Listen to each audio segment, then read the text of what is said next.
we use a lot of different methods to accurately measure that battery capacity. We want to make sure that we do get the optimal containment solution and suppression solution, but each battery is different and with its BMS.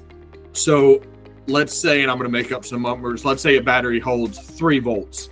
Well, a customer might actually have that suppressed within the BMS, where if you charge through that BMS, which is battery management system, it only allows it to charge up to 2.5 volts because they don't want to max that battery out. They don't want to use all of its capacity for one reason or another. So we want to get that from the manufacturer and understand, okay, this is at a cell level, this is a 3-volt battery, but the BMS is limiting it to 2.5. We usually want to test it at the 3-volt level at the highest capacity because we want to see it do the worst case scenario. And those are coming from, really the optimal containment solutions and suppression solutions are what the customer wants. As Americase, we're obviously a custom case manufacturer. We're a custom containment manufacturer. So we want to give the customer everything they want. Some of them just want to contain smoke or just want to contain a fire, just want to contain shrapnel. Some want to go all the way to containing smoke and any carcinogens that come out of that. Well, obviously testing that battery up front and understanding what it does at full capacity is going to tell us what containment level we need to go to meet all the customers' satisfaction. That's right. And to further expand upon the BMS versus the manufacturer's recommended charging practices, we have charge, discharge, and monitoring equipment that will allow us to charge through the BMS initially to verify that the battery does what the production run says it will, and then we remove those features and take it based off of the manufacturer's safety data sheet from that, and we will discharge it down to 0, charge it back to full, and measure it in terms of milliamp hours, amp hours, and watt hours, so we can give a true 100% state of charge test level to our end item user.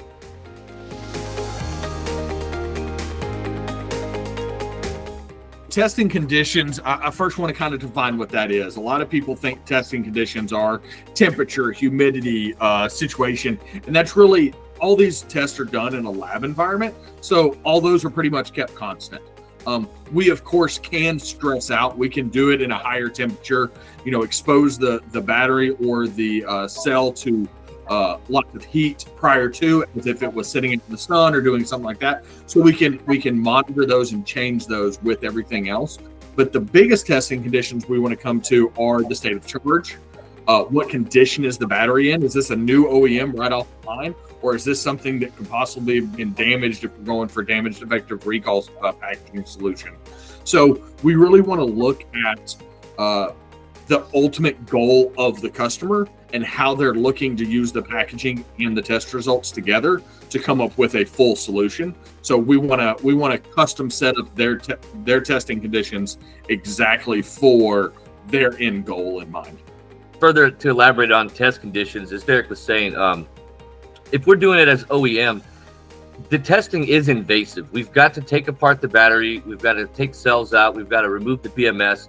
But if we're doing an OEM off-the-shelf battery, we're going to try to leave that, once we install heaters and thermocouples and all of our equipment, as close to OEM as possible, as it would come off the shelf, where we want the battery to behave as it would with just setting off a single cell. Now, if we go into DDR testing, we may remove some of the internal features that limit cell-to-cell propagation and go for a true worst-case scenario where instead of igniting a single cell and letting it propagate naturally, we're going to force every cell in that pack to go into thermal runaway to say, okay, had this pack been damaged, what's the worst case scenario we would see from a containment solution while we were shipping or in storage?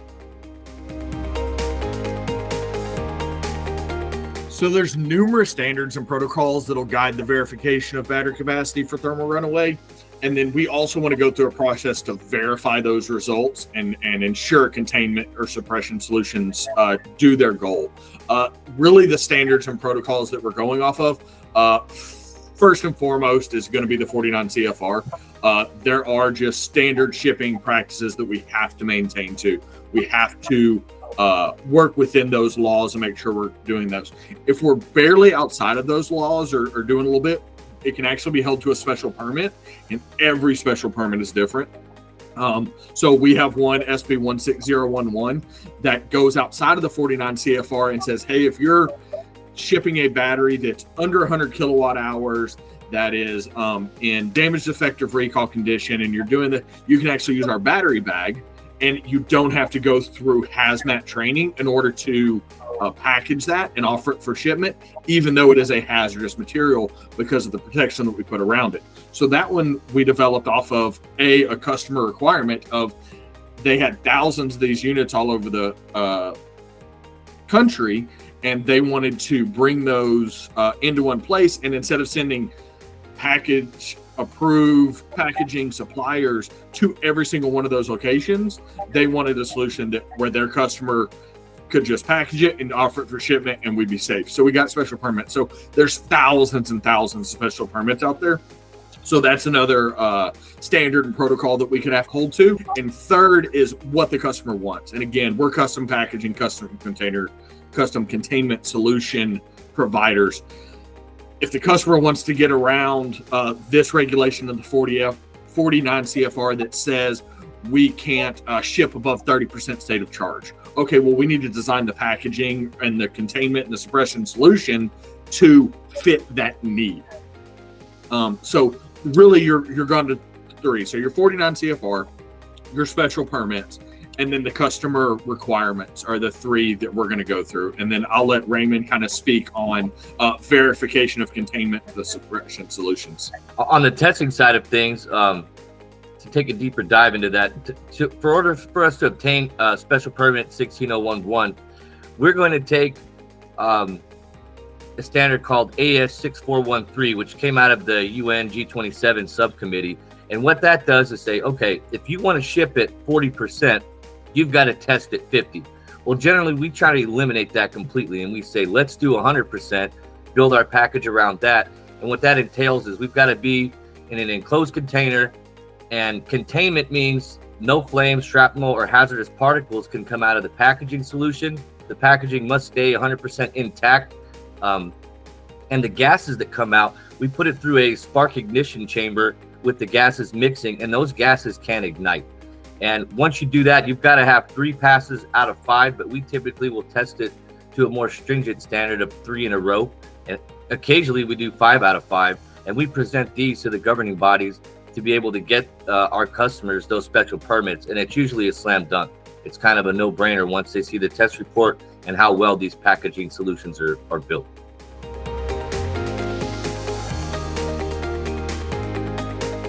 Yeah, there's many considerations we really have to do prior to testing to make sure that we get an accurate and a repeatable thermal runaway so that we can truly test a package for containment.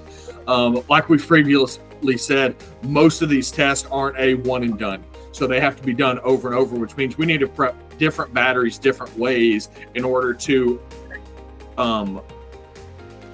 result in constant and repeatable results. I'm going to reset and re-say that.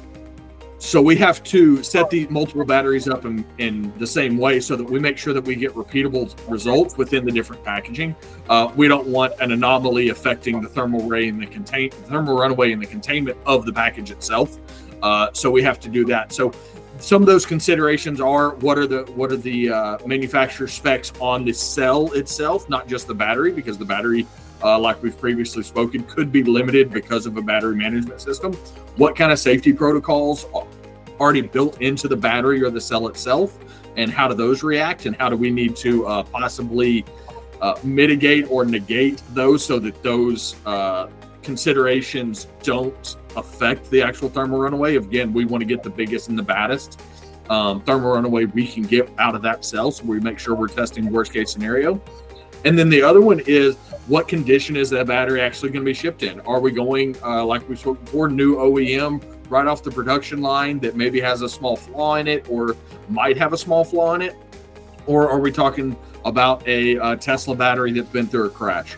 Obviously, a bigger battery is going to have a lot more protection around it, but in an event of a crash, it could be damaged, and a lot of those things could be negated automatically before you ever put the battery in the packaging.